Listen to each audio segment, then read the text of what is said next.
దేవుని నామానికి స్తోత్రములు. మీ అందరికీ వందనాలు.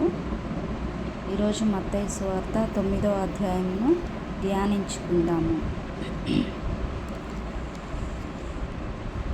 తరువాత ఆయన దోణి ఎక్కి సముద్రము దాటి తన పట్టణంలో ప్రవేశింపగా, ఇదిగో జనులు పక్షవాయువుతో మంచము పట్టి ఉన్న ఒకనిని ఆయన యొద్దకు తీసుకొని వచ్చిరి. యేసు వారి విశ్వాసమును చూచి, కుమారుడా, ధైర్యముగా ఉండుము, నీ పాపములు క్షమింపబడి ఉన్నవని పక్షవాయువు గలవానితో చెప్పెను. ఇదిగో శాస్త్రులలో కొందరు ఇతడు దేవదూషణ చేయుచున్నాడని తమలో తాము అనుకొనగా, యేసు వారి తలంపులు గ్రహించి, మీరెందుకు మీ హృదయంలో దురాలోచనలు చేయుచున్నారు? నీ పాపము క్షమింపబడి ఉన్నవని చెప్పుట సులభమా? లేచి నడువమని చెప్పుట సులభమా? అయినను పాపములు క్షమించుటకు భూమి మీద మనుష్య కుమారునికి అధికారము కలదని మీరు తెలుసుకొనవలెను అని చెప్పి, ఆయన పక్షవాయువు గలవాణ్ణి చూచి, నీవు లేచి నీ మంచం ఎత్తుకొని నీ ఇంటికి పొమ్మని చెప్పగా, వాడు లేచి తన ఇంటికి వెళ్ళెను. జనులు అది చూచి భయపడి మనుషులకిట్టి అధికారం ఇచ్చిన దేవుని మహిమపరిచిరి. ఇక్కడ దేవుని వాక్యం ఏం చెప్తుందంటే, పక్షవాయువుతో మంచము పట్టి ఉన్న ఒకరిని ఆయన యొద్దకు తీసుకుని వచ్చిరి అని మాట్లాడుతున్నారు. యేసు వారి విశ్వాసము చూసి, కుమారుడా, ధైర్యంగా ఉండుము, ఆ పక్షవాయువు గల రోగిని, కుమారుడా, ధైర్యంగా ఉండు, నీ పాపాలు క్షమింపబడి ఉన్నవి అని ఆ పక్షవాయువు గల వానితో చెప్పుచుండగా, శాస్త్రుల కొందరు ఇతడు దేవదూషణ చేస్తున్నాడు అని తమలో తాము అనుకుంటున్నారంట. అనుకుంటూగానే దేవుడు అంట వారి తలంపులు గ్రహించి, మీరెందుకు హృదయాలలో దురాలోచనలు చేస్తున్నారు అని అడిగి, నీ పాపములు క్షమింపబడి ఉన్న చెప్పుట సులభమా, లేకపోతే లేచి నువ్వు నడువు చెప్పుట సులభమా అని వాళ్ళని క్వశ్చన్ చేశాడంట దేవుడు. ఎవరిని? శాస్త్రులను. ఆయనను పాపముల క్షమించుటకు భూమి మీద మనుష్య కుమారునికి అధికారం కలదని మీరు తెలుసుకునవలెనని చెప్పాను. కాబట్టి దేవుడు ఏం చెప్తున్నాడంటే, భూమి మీద ఎవరికి అధికారం అనేది లేదంట. పాపములను క్షమించేది మనుష్య కుమారునికి అధికారము కలదు, మనుష్య కుమారుడికి అధికారం కలదు అని మీరు తెలుసుకునవలను అని దేవుడు మాట్లాడుతున్నాడు. కాబట్టి దేవుడు ఎటువంటి పాపమునైనా క్షమిస్తాడు. కానీ తెలిసి పాపం చేస్తే దానికి క్షమాపణ ఉండదండి. ఆ పాపం చేస్తే దేవుడు నన్ను క్షమిస్తాడు. ఇలా తెలిసి కూడా పాపాలు చేస్తే దానికి క్షమాపణ లేదు. ఏదో తెలియక తప్పు జరిగిపోయింది, పాపం జరిగింది, అది నీ హృదయానికి తెలుసు. నువ్వు తెలిసి చేసావో తెలియకుండా చేసావో నీ హృదయానికి తెలుసు. నువ్వు తప్పు చేసి కూడా కొంతమంది సరిచేసుకోకుండా ఆ తప్పుని సమర్థించుకునే వాళ్ళు ఉంటారు. కాబట్టి అలా చేయకూడదు. తప్పు చేసి రియలైజ్ అయ్యి, అయ్యో దేవా, నేను పాపం చేశాను, నేను తప్పు చేశానని రియలైజ్ అయితే దేవుడు అటువంటి తప్పులని క్షమిస్తాడు. కానీ తెలిసి కూడా నువ్వు తప్పులు చేసి పాపాలు చేసి తల్లిదండ్రుల్ని, దేవుణ్ణి దుఃఖపరిస్తే అది కరెక్ట్ కాదు. కాబట్టి ఆయన అంటున్నాడు ఏంటంటే, ఇక్కడ మనుష్య కుమారునికి అధికారం కలదని, దేని నిమిత్తము? పాపములను క్షమించుటకు భూమి మీద మనుష్య కుమారునికి అధికారం కలదని మీరు తెలుసుకొనవాలని ఆ శాస్త్రులతో దేవుడు మాట్లాడుచున్నాడు. తర్వాత దేవుడు పక్షవాయువు గల రోగిని చూచి, నీవు లేచి నీ మంచం ఎత్తుకొని నీ ఇంటికి పొమ్మని చెప్పగా, ఆయన లేచి తన ఇంటికి వెళ్ళిపోయాను. చూడండి ఎంత గొప్ప కార్యం జరిగించాడో. ఒక పక్షవాయు రోగి లెగవలేడు, వాడు ఇంకా బతికున్నంత కాలము ఇలా మంచంలోనే ఉంటాము. కానీ ఆయన నోటి మాట విన్నాడు, నీవు లేచి లేచి నీ మంచం ఎత్తుకొని నీవు లేచి పొమ్మని అనగానే దేవుడు నోటి మాట సెలవీయంగానే ఆయన లేచి వెళ్ళిపోయాడంట. కాబట్టి జనులు అది చూచి భయపడి మనుషులకిట్టి అధికారం ఇచ్చిన దేవునిని మహిమపరిచెను. అక్కడ ఉన్న జనులందరూ భయపడి దేవుడు చేసిన మనుషుని బట్టి ఆయన చేసిన కార్యమును బట్టి ఆయన అధికారమును బట్టి దేవుడిని వాళ్ళు మహిమపరిచారంట. సో యేసు అక్కడి నుండి వెళ్ళుచు సుంకపు మెట్ల నొద్ద కూర్చుండి ఉన్న మత్తయి అని ఒక మనుష్యుని చూచి నన్ను వెంబడించమని అతనితో చెప్పగా అతడు లేచి ఆయనను వెంబడించాను. ఇంటిలో భోజనమునకు యేసు కూర్చుని ఉండగా ఇదిగో సుంకరులను పాపులను అనేకులు వచ్చి ఆయన శిష్యుని యొద్దకు కూర్చుండిరి.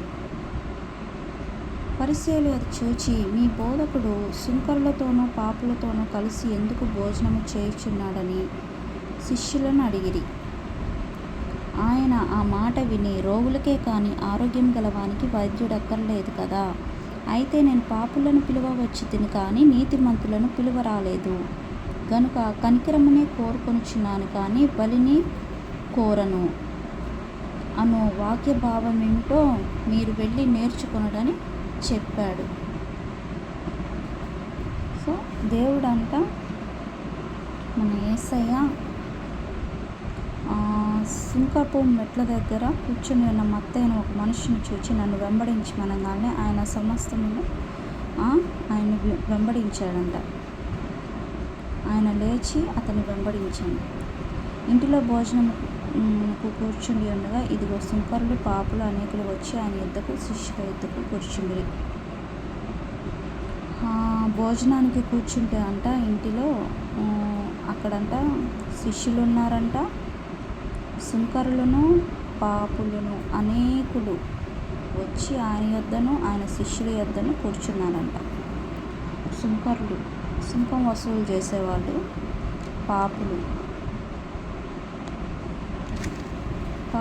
పాపులతోనూ కూర్చున్నారంట, పాపాలు చేసేవాళ్ళు.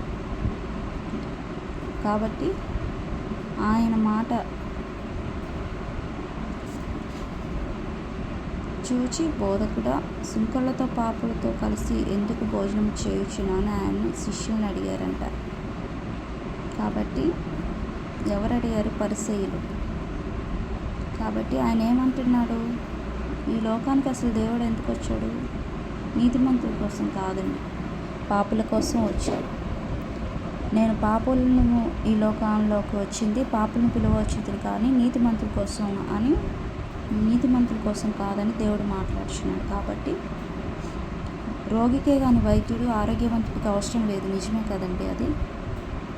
కాబట్టి ఇదిగోండి ఇక్కడ ఉంది, ఆయన మాట విని రోగులకే కానీ ఆరోగ్యం గలవానికి వైద్యుడు అక్కర్లేదు కదా, అయితే నేను పాపులను ఇదిగోండి ఇక్కడ ఉంది పిలవచ్చు తిని కానీ నీతిమంతులను పిలవరాలేదు కనుక కనికరమునే కోరుచున్నాను కానీ బలిని కోరను అని వాక్య భావం ఏమిటో వెళ్ళి నేర్చుకోండి, చదువుకోండి అంటున్నాడంట దేవుడు. కాబట్టి దేవుడు మన ఈ లోకానికి వచ్చింది పాపుల కోసం అండి. అంటే ఈ లోకంలో నాకు తెలిసి నీతిమంతులు అయితే ఎవరూ లేరు. ప్రతి ఒక్క మానవుడు, ప్రతి ఒక్క మనిషి పాపం చేసిన వాళ్ళు. ఒక ఆలోచనలో కానీ ఒక తలంపుల్లో కూడా దేవుడు పరిశుద్ధతను కోరుకుంటున్నాడు. అంత పరిశుద్ధులైతే ఎవరు లేరు. ఎందుకంటే ఒక మనిషి జన్మతః ఒక పాపం వల్ల పుట్టినవాడు. కాబట్టి మన పాపమును, మన పాపపు జీవితాన్ని మార్చడానికి ఆయన ఈ లోకానికి వచ్చాడు. కాబట్టి ఆరోగ్యవంతుడికి వైద్యుడు అవసరం లేదని దేవుడి వాక్యం చెప్తుంది.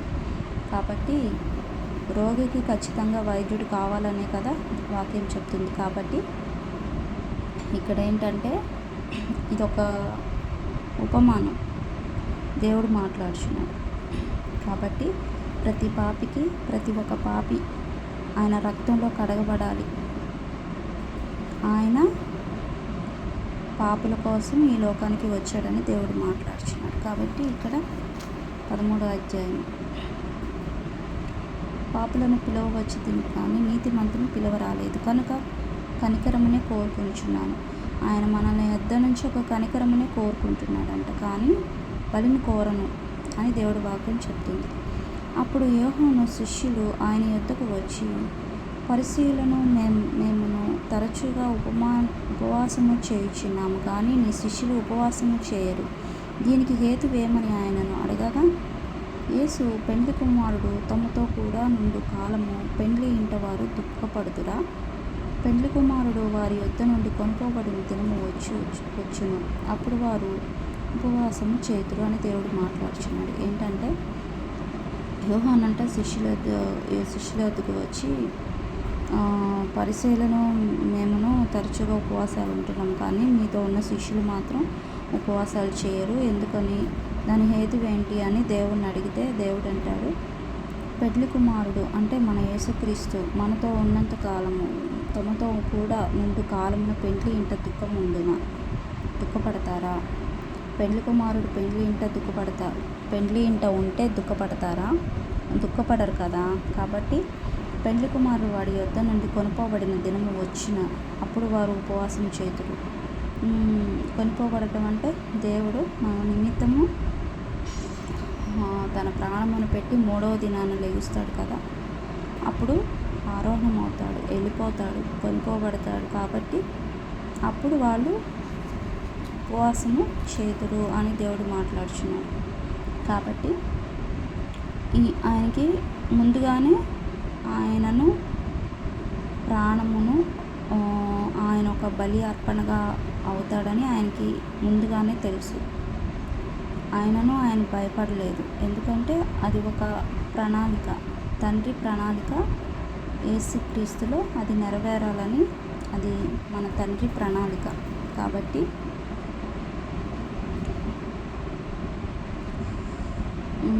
ఎవడన్నా పాత బట్టకు కొత్త బట్ట మాసిక వేయడు, వేసినలా ఆ మాసిక బట్టలను వెలితిపరిచి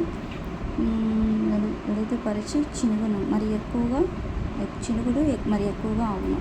మరియు పాత తిత్తులలో కొత్త ద్రాక్షారసము పోయరు, పోసిన నెలలో తిత్తులు పిగిలి ద్రాక్షారసము కారిపోవును, తిత్తులు పాడగును. అయితే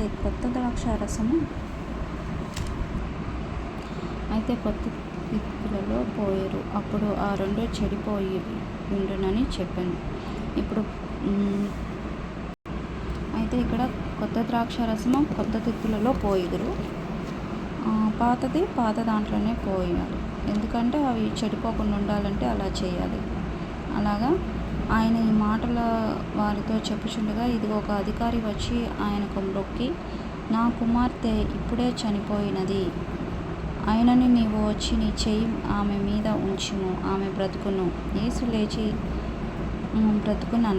యేసు లేచి అతని వెంట వెళ్ళెను, ఆయన శిష్యులు కూడా వెళ్ళిరి. ఆ సమయమున ఇదిగో 12 సంవత్సరములు రక్తస్రావ రోగము గల యొక్క స్త్రీ, నేను ఆయన పైవస్త్రమును మాత్రము ముట్టితే బాగుపడుదునని తనలో తాను అనుకొని ఆయన వెనుకకు వచ్చి ఆయన వస్త్రపు చెంగును ముట్టెను. యేసు వెనుకకు తిరిగి ఆమెను చూచి, కుమారి, ధైర్యముగా ఉండుము, నీ విశ్వాసము నిన్ను బాగుపరచునని చెప్పగా ఆ గడియ నుండి ఆ స్త్రీ బాగుపడెను. ఇక్కడ దేవుడు మాట్లాడుచున్నది ఏంటంటే, ఒక అధికారి వచ్చి ఆయనకు మ్రొక్కి, నా కుమార్తె చనిపోయిందయ్యా, నువ్వు వచ్చి ఆమె చెయ్యి పట్టుకుంటే, ఆమె చెయ్యి ఒక్కసారి నీ చెయ్యి ఆమె మీద ఉంచితే ఆమె బ్రతికిద్ది అని దేవుణ్ణి వేడుకున్నాడంట. కాబట్టి ఆయనని ఆ చనిపోయిన ఆమె దగ్గరికి వెళ్దామని బయలుదేరిచుండగా శిష్యులు కూడా ఆయనతో పాటు వెళ్ళుచుండగా ఆ సమయంలో ఒక స్త్రీ అంట, రక్తస్రావం గల స్త్రీ, 12 ఏళ్ల నుంచి ఆమెకి రక్తస్రావం జరుగుచుండగా ఆమె ఎన్ని వైద్యుల్ని సంప్రదించినా ఏం చేసినా అది తగ్గలేదంట. కానీ ఇక్కడ దేవుడి ఆమె అనుకుంటుంది, ఆయన వస్త్రపు చెంగును ముడితే నేను బాగుపడతాను అని ఆమె ఆలోచన చేసి ఆయన వెనుకకు వచ్చి ఆయన వస్త్రాన్ని ముట్టిందంట. యేసు అది గమనించి వెనుకకు తిరిగి ఆమె విశ్వాసము, ఆమె ధైర్యము, ఆమెను బాగుపరిచిందని చెప్పాడంట దేవుడు. నీ విశ్వాసము నిన్ను బాగుపరిచానని చెప్పగా ఆ గడియ నుండి ఆ స్త్రీ బాగుపడిందంట. అంతలో యేసు ఆ అధికారి ఇంటికి వచ్చి పిల్లను గ్రోవులు వాయించు వారిని గొల్లు చేయుచున్న జనసమూహమును చూచి స్థలమియుడి, ఈ చిన్నది నిద్రించుచున్నదే కానీ చనిపోలేదని వారికి చెప్పగా వారిని ఆయన్ను అపహసించారంట. ఆయన పాప చనిపోయిన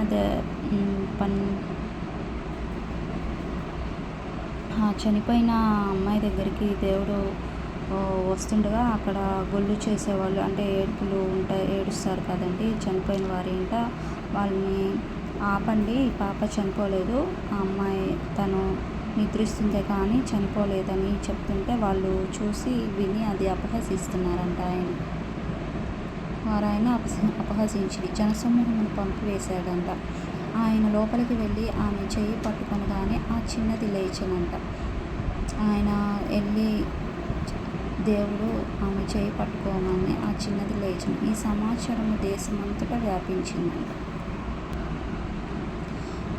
ఆయన చేసిన అద్భుత కార్యము ఆ దేశమంతా వ్యాపించింది. ఈ అద్భుత కార్యం ఎంతో గొప్పదండి. మత్తయి సువార్త 9వ అధ్యాయంలో దేవుడు చేసిన గొప్ప కార్యం ఇది. ఏంటంటే చనిపోయిన ఆ చిన్నదాన్ని ఆయన చేతితో ముట్టగానే తిరిగి జీవము పొందుకుందని ఆయన వాక్యాలు చెప్తున్నాయి. ఆ దేశమంతటా వ్యాపించిందంటే అది ఎంత గొప్ప కార్యం. కాబట్టి చనిపోయిన వారిని లేపటం అంటే అది ఎంతో గొప్ప కార్యము. అది ఒక మన యేసుక్రీస్తుకే సాధ్యము. అలాగే 27వ వచనం, యేసు అక్కడి నుండి వెళ్ళుచుండగా ఇద్దరు గుడ్డివారు ఆయన వెంట వచ్చి, దావీదు కుమారుడా, మమ్మను కరుణించుమని కేకలు వేసిరి. ఆయన ఇంట ప్రవేశించిన తరువాత ఆ గుడ్డివారు ఆయన యొద్దకు వచ్చి, యేసు, నేను ఇది చేయగలనని మీరు నమ్ముచున్నారా అని వారిని అడగగా వారు, నమ్ముచున్నాము ప్రభువా అని ఆయనతో చెప్పిరి. అక్కడ యేసు అక్కడి నుండి వెళ్తుంటే అంటే ఇద్దరు గుడ్డివాళ్ళు, దావీదు కుమారుడా, మమ్మల్ని కనికరించుము అని కేకలు వేశారంట. కేకలు వేయగానే ఆయన ఇంట ప్రవేశించి తర్వాత గుడ్డివారిని ఆయన ఎద్దుకు వచ్చి, యేసు, ఇది నేను చేయగలనని మీరు నమ్ముతున్నారా అని వాళ్ళిద్దరిని అడిగితే, అవును ప్రభువా, మేము నమ్ముచున్నాము అని చెప్పిరి. అప్పుడు ఆయన వారి కన్నులు ముట్టి, మీరు నమ్మిక చొప్పున మీకు కలుగునని చెప్పిన. మీరు ఎలాగైతే నమ్ముతున్నారో ఆ విశ్వాసాన్ని బట్టి, మీ బలమైన విశ్వాసం, మీ బలమైన నమ్మకాన్ని బట్టి మీలో దేవుడు కార్యం జరిగిస్తాడని, మీ నమ్మిక చొప్పున అది జరుగును అని దేవుడు పలకగానే వారి కన్నులు తెరవబడెను. ఆమేన్. ఎంత గొప్ప కార్యం అంటే, గుడ్డి వాళ్ళ కళ్ళు రావడం అంటే ఆ రోజుల్లో ఎంతో గొప్ప కార్యము. అప్పుడు యేసు, ఇది ఎవరికి తెలియకుండా చూచుకొనుడి, వారికి ఖండితంగా ఆజ్ఞాపించాడు. అయినను వారు వెళ్ళి ఆ దేశం అంతటా ఆయన కీర్తిని ప్రచుర చేశారు. కాబట్టి ఆయన ఎవరికి తెలియకుండా చూచుకొనడం అని చెప్పినా వాళ్ళు వెళ్ళి దేశం అంతటా ఆయనకి కీర్తిని ప్రచురం చేస్తున్నామని మాట్లాడుతున్నారు. కాబట్టి మనం కూడా ఆయన కార్యాలని దాచిపెట్టుకోకూడదండి. ఎందుకంటే ఆయన్ని కీర్తించాలి, ఆయన్ని ఆరాధించాలి, మహిమపరచాలి. ఆయన కార్యాలు ఎంతో గొప్పవి. కాబట్టి ప్రతి ఒక్కరూ ఆయన విశ్వసించాలంటే ఆయన మన పట్ల చేసిన గొప్ప కార్యాలు మనం దాచిపెట్టుకోకుండా ప్రతి ఒక్క సాక్ష్యాన్ని సంఘంలో పంచుకోవాలి. సంఘం బలపడాలంటే ఆయన చేసిన కార్యాలను బట్టి ప్రతి ఒక్కరూ మా జీవితాల్లో కూడా యేసయ్య జరిగిస్తాడు అని విశ్వాసం కలిగి ఉంటారు. కాబట్టి మీకు దేవుడు చేసిన కార్యాలు ప్రతి ఒక్కరితో పంచుకోవాలండి.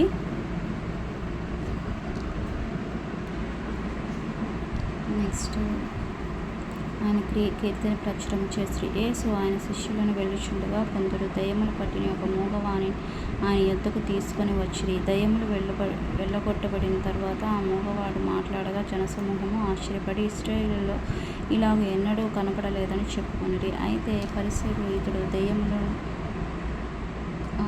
అధిపతి వలన దయ్యములను వెళ్ళగొట్టుచున్నాడని చెప్పిరి. ఇక్కడ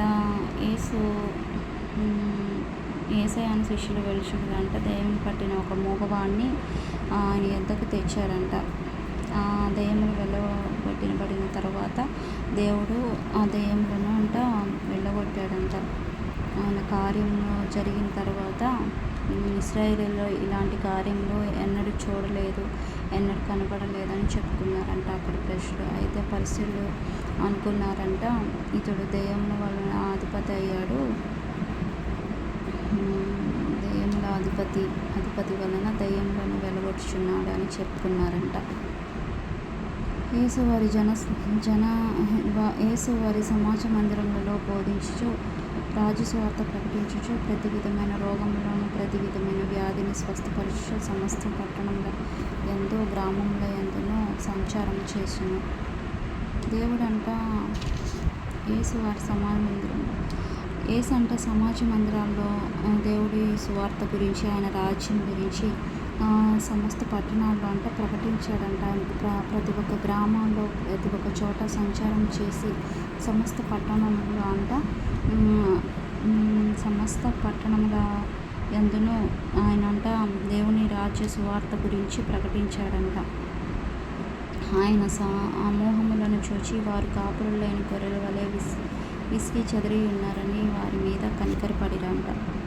అయితే దేవుడిని అనేక మంది వెంబడించారు కదండి. ఎలాగంటే దేవుడు అనేకమైన ప్రాంతాలలో, అనేకమైన పట్టణాల్లో సంచారం చేస్తూ దేవుని రాజ్య సువార్త ప్రకటిస్తుండగా అనేక జన సమూహాలు, అనేక మంది జనాల్ని చూసి దేవుడు కనికరపడ్డారంట. ఎందు విషయమై అంటే కాపరి లేని గొర్రెల వలె విసిగి చెదిరి ఉన్నందున వారి మీద కనికరపడిరంట.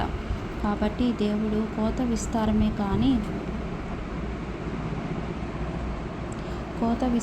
కానీ పనివారు కొద్దిమంది ఉన్నారు కనుక తన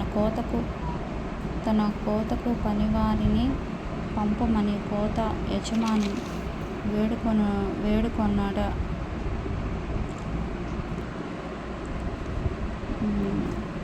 కోత విస్తారమే కానీ పనివారు కొద్దిగా ఉన్నారు కనుక తన కోతకు పనివారిని పంపమని కోత యజమానిని వేడుకొనుడని తన శిష్యులతో చెప్పెను. అంటే దీనికి అర్థమైందంటే కోత విస్తారముగా ఉంది. పనివారు అంటే మన సేవకులు, కోత అంటే ప్రజలు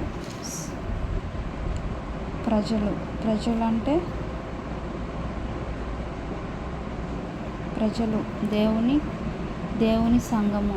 అయితే కోత విస్తారంగా ఉంది అంటే ఆయన తెలియని బిడ్డలు ఎంతోమంది ఉన్నారు. ఆయన్ని గుర్తెరిగి కూడా ఆయన వాక్యం లేక ఎంతోమంది ఉన్నారు. కోత విస్తారంగా ఉంది, ప్రజలు ఎంతోమంది ఉన్నారు. కానీ వాళ్ళని సిద్ధపరిచే ఒక సేవకుడు సరిగ్గా లేడు. పనివారు కొద్దిగానే ఉన్నారు. పనివారంట సేవకులు కొద్దిగానే ఉన్నారంట. కాబట్టి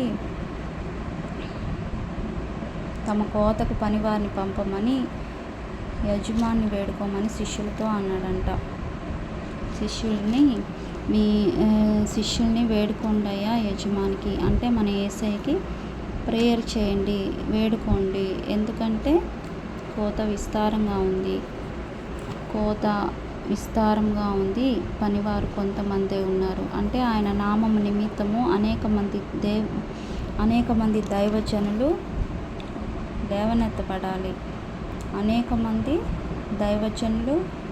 లేవనెత్తబడాలి అని దేవుని వాక్యం చెప్తుంది ఇక్కడ. కాబట్టి ఆయన ఏం మాట్లాడుతున్నాడంటే ఇక్కడ కాపరి లేని గొర్రెల వలె విసిగి చెదరి ఉన్నందున వారి మీద కనికరపడ్డాడంట దేవుడు. అంటే ఏంటంటే ప్రజలు ఎంతోమంది కాపరి లేని గొర్రెల వలె ఉన్నారని దేవుడు వాక్యం చెప్తుంది. అయితే ఎందుకంటే ప్రజలు ఎంతోమంది ఉన్నారు అంటే కోత విస్తారంగా ఉంది అని దేవుడు మాట్లాడుచున్నాడు. కాబట్టి ఆయన నామం నిమిత్తము అనేక మంది దైవజనులు లేపబడాలని ప్రతి ఒక్కరూ ఇక్కడ దేవుడు శిష్యులతో చెప్పాడు. కానీ ప్రతి ఒక్కరము ప్రార్థన చేయాలి. దేని నిమిత్తము? నశించిపోతున్న ఆత్మల నిమిత్తము భారం కలిగి ప్రార్థన చేయాలి. ప్రజల నిమిత్తము, ప్రతి ఒక్కరి నిమిత్తము మనము భారం కలిగి ప్రార్థన చేయాలి. ఎందుకంటే ఒక ఆత్మ నశించిపోతుందంటే దాని వలన మనము ఉత్తరవాదులం కాకూడదు. మన కుటుంబీకులేమి, మన బంధువులు, స్నేహితులు, మన ఇరుగువారు, పొరుగువారేమి, మన దేశము, మన ప్రాంత ప్రజలేమి, ప్రతి ఒక్కరి నిమిత్తము మనం ప్రేయర్ చేయాలండి. ఎందుకంటే ఆత్మల భారం కలిగి ఉండాలి. ఏ ఒక్క ఆత్మ నశించకూడదని మనం అందరం భారం కలిగి ప్రార్థన చేయాలి. ఇంకను అనేక మంది దైవజనులు లేపబడాలి. అనేక మంది రోషము కలిగి ఆయన నామం నిమిత్తము ఆత్మల భారం కలిగి ఆయన దర్శనము కలిగి ఉండి అటువంటి దైవజనులు లేవనెత్తబడాలి. ఆయనను ప్రతి ఒక్క ప్రాంతాల్లో ప్రకటించాలి. ఆయన సువార్తను దేవుడు కూడా ఇదిగోండి యేసు వారి సమాజ మందిరాలలో బోధించుచు రాజ్య సువార్తను ప్రకటించాడంట. మన యేసు కూడా ఏ దేవుని రాజ్యం గురించి సువార్తను ప్రకటించాడంట. ఇంకను ప్రతి విధమైన రోగములను, వ్యాధుల్ని స్వస్థపరిచాడంట. కాబట్టి ప్రతి ఒక్క దైవజనులు కూడా ఆయన చిత్తానుసారంగా ఉంటూ ఆయన చేయమనిన ప్రతి ఒక్క పనిని చేస్తూ ఆత్మల భారం కలిగి ఉండాలి. సుఖభోగాలు యందు కాక ఆత్మల భారం కలిగి ఉండాలని, ఇంకా అనేక మంది దైవజనులు లేవనెత్తబడాలని భారం కలిగి ప్రార్థించాలి. నశించిపోతున్న ఆత్మల నిమిత్తము ప్రార్థించాలి. దేవుని గుర్తెరగని ప్రజల నిమిత్తము ప్రార్థించాలి. దేవుని బిడ్డలను హింసిస్తున్న వారి నిమిత్తము ప్రార్థించాలి. ఆయన నామమును దూషించే వారి నిమిత్తము ప్రార్థించాలి అని దేవుడు మాట్లాడుచున్నాడు. కాబట్టి ప్రతి ఒక్క క్రైస్తవుడు భారం కలిగి ప్రార్థించాలని నేను కోరుకుంటున్నాను. ఎందుకంటే పరలోకంలో మనము ఫలము పొందుకోవాలంటే ఈ లోకంలో మనము సుఖభోగాల్లో ఉండకూడదు, విశాల మార్గాల్లో నడవకూడదు, ఈ లోకానుసారంగా ఉండకూడదు, లోక ఇచ్చలు, లోక కోరికలు కలిగి ఉండకూడదు. ఒక ఆత్మల భారం కలిగి ఉండాలి.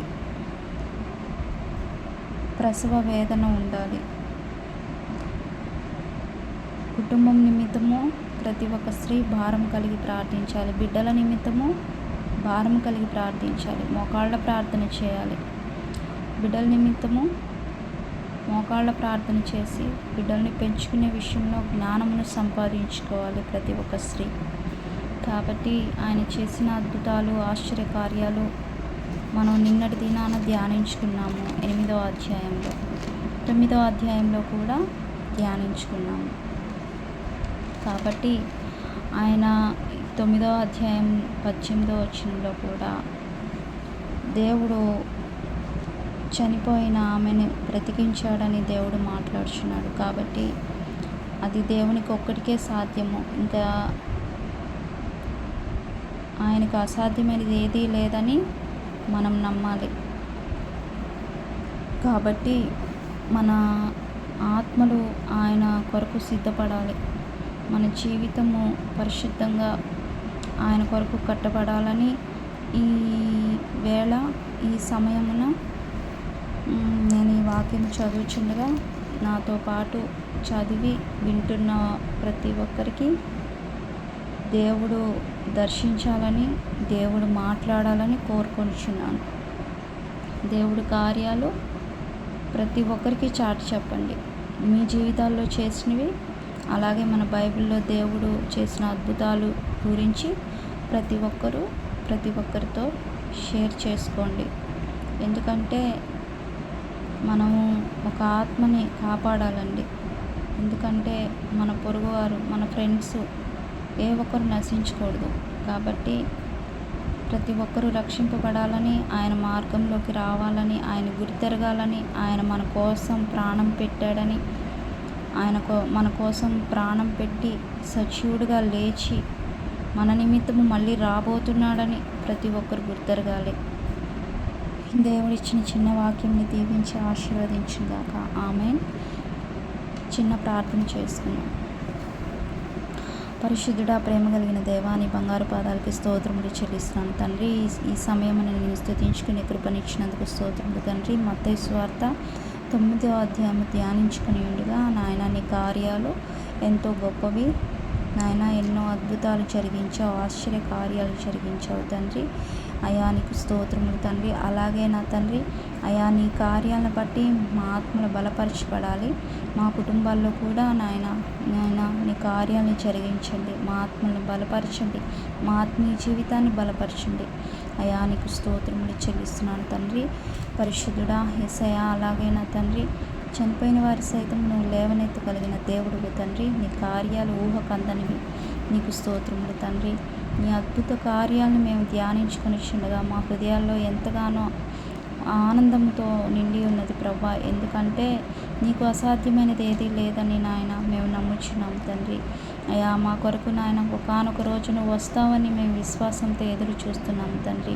దయచేసి మా విశ్వాసము బలపడేలాగా నా తండ్రి మరింతగా నాయన దినదినము నాయన మమ్మల్ని ఆత్మీయంగా కట్టమని, నీ వాక్యాలు మా హృదయంలో భద్రపరుచుకొని నా తండ్రి నిత్యము నీ వాక్యానుసారంగా జీవించాలని ఆలోచన జ్ఞానమును దయచేయమని, ప్రతి బిడ్డని దీవించి ఆశీర్వదించమని, వాక్యము చదివిన వారిని ప్రేయర్లో ఏకీభవిస్తున్న వారిని ప్రతి ఒక్కరిని దీవించండి ప్రభా. ప్రతి ఒక్కరూ ఆత్మీయంగా కట్టుబడాలని నజరేయుడైన యేసు నామములో ప్రార్థిస్తున్నాను తండ్రి. ఆమేన్, ఆమేన్, ఆమేన్. అందరికీ వందనాలు. ఆమేన్.